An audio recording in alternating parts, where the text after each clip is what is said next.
喺呢一個100萬嘅車都唔算係豪車嘅網絡時代，好多網友覺得100萬都唔係錢。但現實，你嫌100萬唔係錢，但全國20%嘅人連1萬蚊存款都冇。年輕人月光族表面瀟灑，其實係另一種貧窮。全國21.5%嘅年輕人存款唔夠1萬，其中12.2%嘅人完全冇存款。DT 財經調查過，90後、95後講得最多嘅詞就係月光。月光唔再係貧窮，成為95後嘅潮流標籤。大家講得好輕鬆，我唔窮，我係消費主義嘅勇士，買新 iPhone，去咖啡店，去露營，去打卡，飛泰國換新車，每次都講人生要享受，但月尾睇睇銀行卡得返幾百蚊殘渣。以前嘅窮係冇得揀，依家嘅窮係裝作有得揀。表面浪漫，實際脆弱。你嫌1萬蚊唔係錢，但好多人存半年先存到。你知唔知賺1萬唔難，存1萬真係好難㗎。月薪到手7500算穩定啦，但係租金2000，外賣1000，通勤600，社交支出800，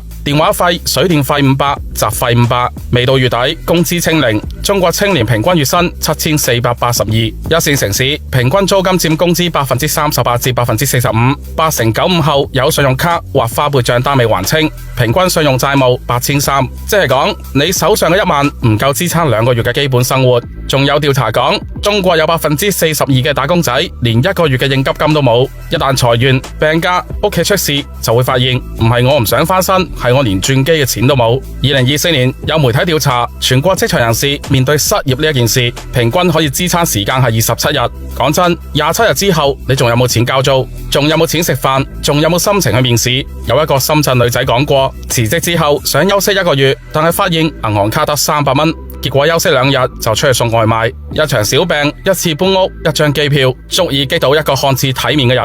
統計講，普通家庭一次突發支出平均要7000至12000，呢一個數正係好多人都存唔到嘅1萬蚊。點解月光變成常態？第一，社交媒體令精緻窮變成主流。社交媒體日日教你生活要精緻，唔打卡就落後，唔買就落後。你見人哋影相靚、曬度假、曬跑車，自然覺得自己都要跟上。2024年，中國社交電商市場規模突破3.7萬億，短短4年時間增長超過80%。背後係無數人喺算法推送之下，用信用卡、用花唄、用8條買緊嘅虛榮。你以為自己控制咗消費，其實係消費控制緊你。第二，工資增長跟唔上物價。2023年人均可支配收入39218，你身處廣州、深圳、上海，一間單間租金都要2000、3000。通脹雖然升咗0.6%，但咖啡、奶茶、外賣、教育、醫療全部漲價。透支式生活等於慢性貧窮。當你習慣先享受後還債，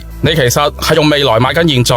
有調查講，95後人均網貸賬單9200，其中超過30%表示還錢嘅時候會焦慮。以前父母個袋有1000蚊都覺得安樂，依家銀行卡有1萬蚊都唔夠膽鬆懈，因為你知道1萬喺今時今日唔係奢侈，而係生存嘅底線。講咗咁多，咁我哋應該要點樣做呢？第一步，建立應急基金嘅概念，唔好以為存錢係老土，有1萬喺手先有安全感去換工作、去轉行、去出去行下。第二步，克制衝動消費，見到廣告、優惠、網紅推薦嘅時候，問下自己係唔係真係需要。第三步，每個月盡量存1000，積少成多，月薪7000存1000，一年就有12000。唔需要快，關鍵係持續。第四步，用1萬蚊為自己投資，報個課程，學個技能，買下設備，提升體能。呢1萬可能變成10萬嘅起點。